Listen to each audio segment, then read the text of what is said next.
10 வருஷ சங்கி அரசு அறிவியலையும், ஆன்மீகத்தையும் மிக்ஸ் பண்ணி எப்பேர்ப்பட்ட ஒரு கூட்டத்தை உருவாக்கி வச்சிருக்கு அப்படிங்கிறதுக்கு இந்த காணொளி ஒரு சாட்சி.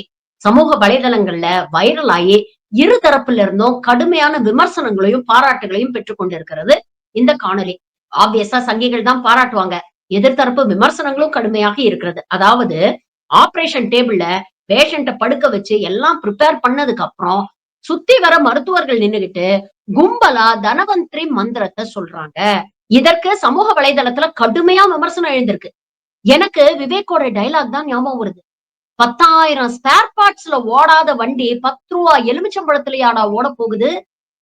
இவ்வளவு வருஷம் அறிவியல் ரீதியான மருத்துவத்த படிச்சுட்டு, அவ்வளவு தூரம் ட்ரெய்னிங் எடுத்துட்டு, அவ்வளவு கான்ஃபரன்ஸஸ் அட்டெண்ட் பண்ணிட்டு, ஒரு ஸ்பெஷலிஸ்ட் அப்படிங்கிற ஒரு டேகோட வந்து ஆப்பரேஷன் டேபிள்ல நின்னு வெளிநாட்டுக்கான உற்பத்தி பண்ண அவ்ளோ காம்ப்ளிகேட்டடான மெஷின்ஸ், டிவைசஸ் எல்லாம் இருக்கும் பொழுது, இந்த தன்வந்திரி மந்திரத்த நம்பி நீங்க ஆப்பரேஷன் பண்றோம் அப்படின்னு சொல்றீங்க பாத்தீங்களா?